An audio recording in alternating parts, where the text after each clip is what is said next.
Hi friends and my dear students, ছাত্ৰ ছাত্ৰীসকল যিসকল ছাত্ৰ ছাত্ৰীয়ে দশম শ্ৰেণীৰ HSC এক্সামৰ কাৰণে প্ৰিপেয়াৰ হৈ আছে, CBSE ক্লাছ 10 এক্সামৰ কাৰণে প্ৰিপেয়াৰ হৈছে, তেওঁলোকৰ কাৰণে মেথছৰ এটা ইম্পৰ্টেণ্ট ভিডিঅ' লৈ আহিছোঁ। এই ভিডিঅ'টোত তোমালোকৰ চেপ্টাৰ নম্বৰ 3 দুটা চলকযুক্ত ৰৈখিক সমীকৰণ linear pair of linear equation, এই চেপ্টাৰটো এই একেটা ভিডিঅ'তে সম্পূৰ্ণ কনচেপ্ট তোমালোকৰ ক্লিয়াৰ হৈ যাব। তোমালোকে বেলেগ আৰু ভিডিঅ' চাবই নালাগে আৰু ইয়াত তোমালোকে শিকি ডাইৰেক্ট পৰীক্ষা দিবলৈ যাব পাৰিবা একেবাৰে সহজ ভাষাত। আৰু ইয়াৰ সম্পূৰ্ণ কনচেপ্ট তোমালোকৰ আজি ক্লিয়াৰ কৰি দিম, গতিকে সময় নষ্ট নকৰোঁ। চেনেলটো যদি ছাবস্ক্ৰাইব কৰা নাই ছাবস্ক্ৰাইব কৰি ল'বা, লগতে ভিডিঅ'টো ভাল লাগিলে লাইক কমেণ্ট শ্বেয়াৰ কৰিবা। এতিয়া আমি আৰম্ভ কৰিছোঁ। প্ৰথমে আমি pair of linear equation solve কৰিবৰ কাৰণে আমি জানিব লাগিব পেয়াৰ অফ লিনিয়াৰ ইকুৱেশ্যন কোনবিলাক, দুটা চলকযুক্ত ৰৈখিক সমীকৰণ কোনবিলাক, যিবিলাক সমীকৰণত দুটা চলক থাকে, এক্স বা ৱাই বা যিকোনো দুটা আৰু এটা কনষ্টেণ্ট টাৰ্ম থাকে, তেনেকে দুটা চলকযুক্ত সমীকৰণক কয় দুটা চলকযুক্ত সমীকৰণ। কিন্তু এনেকে দুটা সমীকৰণ দিয়া থাকিব, সমীকৰণটোৰ ষ্টেণ্ডাৰ্ড ফৰ্ম থাকে এইটো এনেকুৱা a1x b1y + c1 a2x + b2y + c2 = 0। এনেকুৱা সমীকৰণ সমাধান কৰিবৰ কাৰণে আমাৰ হাতত দুটা পদ্ধতি থাকে। এটা পদ্ধতি হ'ল লৈখিক পদ্ধতি, আমি লৈখিক পদ্ধতিৰেও আমি কি কৰিব পাৰোঁ, সমাধান কৰিব পাৰোঁ। নাম্বাৰটো হ'ল বীজীয় পদ্ধতি, আমি বিশেষকৈ বীজীয় পদ্ধতিটো ইউজ কৰোঁ। তোমালোকে পদ্ধতিকেইটা কেনেকৈ ইউজ কৰিব লাগে তাৰ আগতে আমি জানি ল'ব লাগে এই সমীকৰণৰ নেচাৰখিনি আমি জানিব লাগে। এই বস্তুটো যাৰ ক্লিয়াৰ আছে সি সকলো প্ৰশ্ন উত্তৰ কৰিব পাৰিব, কাৰণ সকলো প্ৰশ্ন ইয়াত যিমান তোমালোকৰ MCQ আছে এই কনচেপ্টটো যাৰ ক্লিয়াৰ আছে সি সম্পূৰ্ণ MCQ আনসাৰ কৰিব পাৰিব আৰু শ্বৰ্ট টাইমত কৰিব পাৰিব। গতিকে এই কনচেপ্টটো অলপ ক্লিয়াৰ কৰি দিছোঁ। এইটো কি হয়, যদি এক্সৰ সহগ আৰু ৱাইৰ সহগ হৰণ কৰিলে সমান নোলায় তেতিয়া কি হ'ব, এই সমীকৰণ দুটা যদি আমি লৈখিক পদ্ধতিৰে কৰোঁ তেতিয়া ৰেখা দুডাল কটাকটি কৰিব, এনেকৈ ৰেখা দুডাল ক'ৰবাত নহয় ক'ৰবাত কাটিব। আৰু যদি আমি বীজীয় পদ্ধতিৰে কৰোঁ এটা সমাধান ওলাব দ্বিতীয় সমাধান, আৰু এনেকুৱা সমীকৰণক কোৱা হয় সংগত সমীকৰণ। মনত থাকিব। আৰু যদি এক্সৰ হওক আৰু ৱাইৰ হওক সমান ওলায় কিন্তু c1/c2 সমান নোলায় তেতিয়া লৈখিক পদ্ধতিৰে কৰিলে সমান্তৰাল ৰেখা পোৱা যাব, অৰ্থাৎ এডাল ৰেখা যদি এনেকৈ যায় পিছৰ ৰেখাডালো এনেকৈ যাব, এইটো হ'ল তোমাৰ সমান্তৰাল ৰেখা। আৰু যদি বীজীয় পদ্ধতিত কৰোঁ যেতিয়া এনেকৈ ৰেখা দুডাল সমান্তৰাল হ'ব, এইটো বঢ়াই দিলে ক'তো কটাকটি নকৰে, যেতিয়া ৰেখা দুডাল কটাকটি নকৰে তাৰমানে তাৰ কোনো সমাধানেই নাথাকে, আৰু এনেকুৱা সমীকৰণক কোৱা হয় অসংগত সমীকৰণ। আৰু এটা আছে, যদি এক্সৰ হওক ৱাইৰ হওক আৰু কনষ্টেণ্ট টাৰ্ম ধ্ৰুৱক পদ কেইটাত হৰণ যদি কৰিলে যদি একে ওলায় তেতিয়া তেনেকুৱা সমীকৰণ সমাধান কৰিলে ৰেখা দুডাল মিলি যাব। প্ৰথম ৰেখাডাল যদি এনেকৈ যায় পিছৰডালো ধৰা ইয়াৰ ওপৰত দিয়ে পাৰ হৈ যাব। এনেকুৱা ক্ষেত্ৰত যেতিয়া দুডাল ৰেখা মিলি যাব প্ৰত্যেকটো বিন্দুতে কাটি যাব, অৰ্থাৎ ৰেখাটো অন্ত নাই, গতিকে ইয়াৰ সমাধানৰো অন্ত নাই, সেইকাৰণে অসীম সমাধান ওলাব। আৰু ইয়াত এই এনেকুৱা সমীকৰণক কোৱা হয় সংগত কিন্তু পৰতন্ত্ৰ। বীজীয় পদ্ধতিয়ে এটা আছে প্ৰতিস্থাপন, এইটো পাইছা তোমালোকে কিতাপত। নাম্বাৰ 2 আছে অপনয়ন, আৰু নাম্বাৰ 3 আছে বজ্ৰ গুণন। এই তিনিটা পদ্ধতিৰে আমি কি কৰিব পাৰোঁ, দুটা চলকযুক্ত ৰৈখিক সমীকৰণ সমাধান কৰিব পাৰোঁ। এইযোৰ সমীকৰণ আমি যিটো পদ্ধতিৰে কৰোঁ আনসাৰ একেই ওলাব। গতিকে আজি তোমালোকৰ এই ক্লাছটোত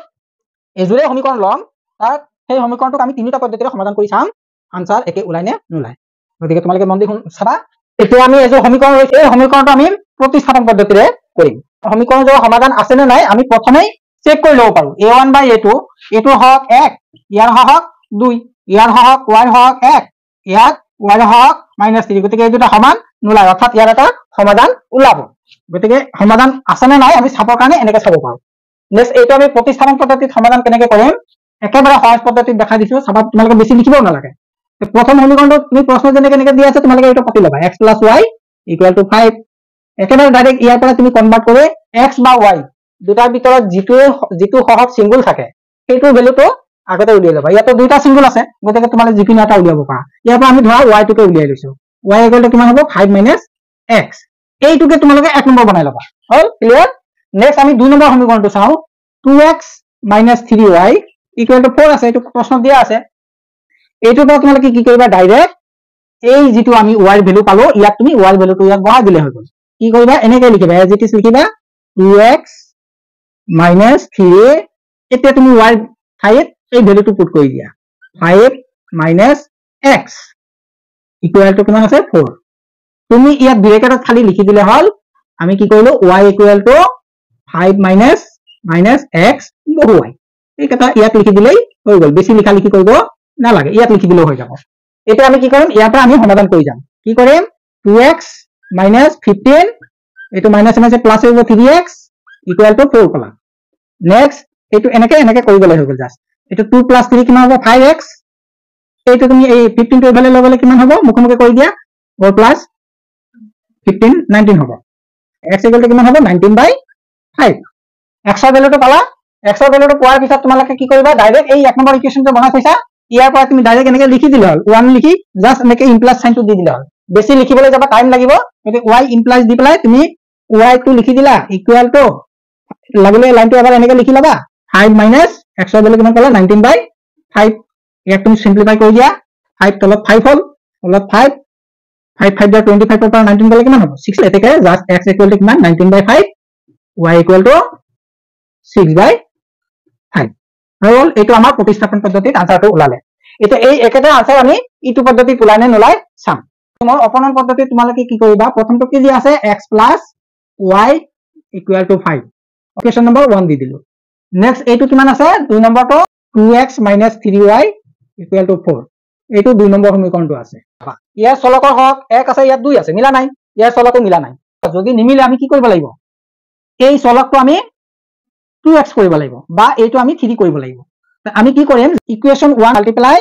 1 ৰ লগত আমি 3 মাল্টিপ্লাই কৰি দিও 3 যদি মাল্টিপ্লাই কৰি দিও তেতিয়া এটা কিমান হ'ব 3x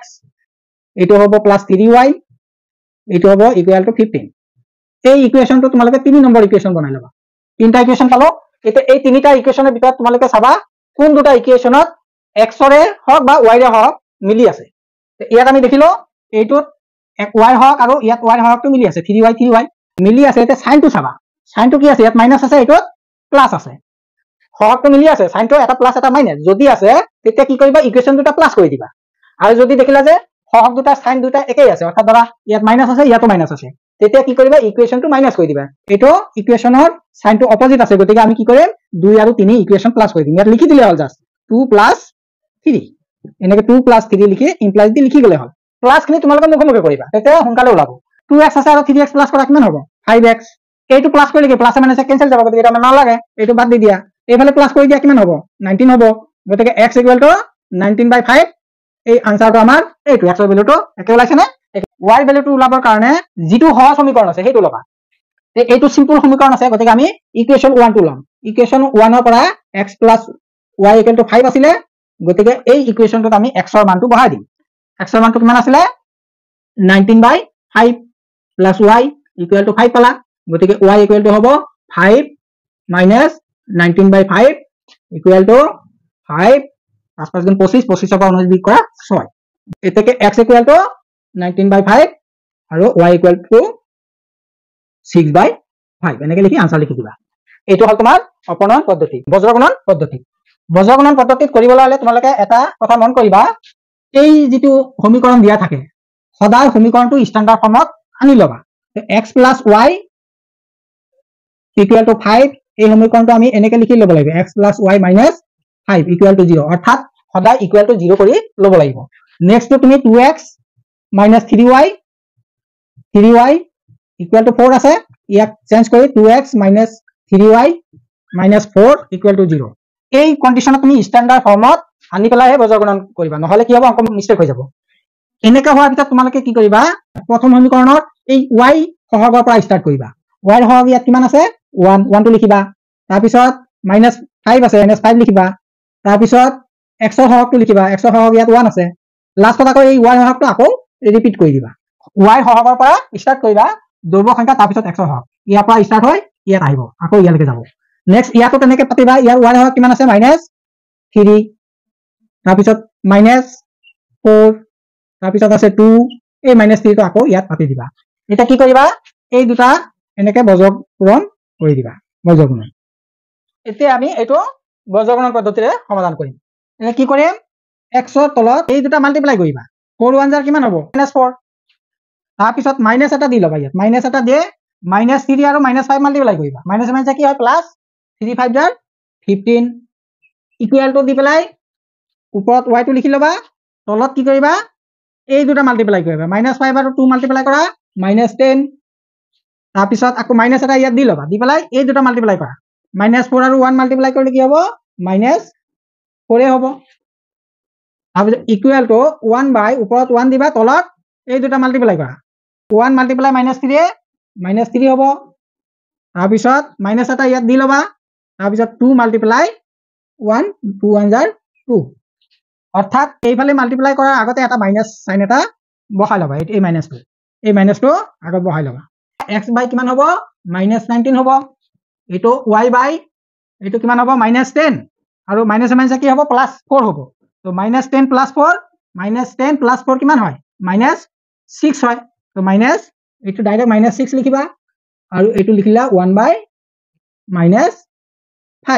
এটা আমি কেনেকৈ কৰিম x = লিখি দিবা এই -1/-5 মাল্টিপ্লাই -19 তো এইটো মাইনাস মাইনাস ক্যান্সেল গলে কি হ'ব 19/5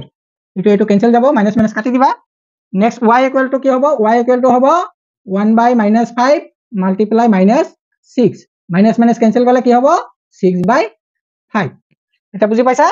এইটো তো আমাৰ কি হল ওলাইছে একে আনসাৰ ওলাইছে গতিকে একেটা অঙ্ক আমি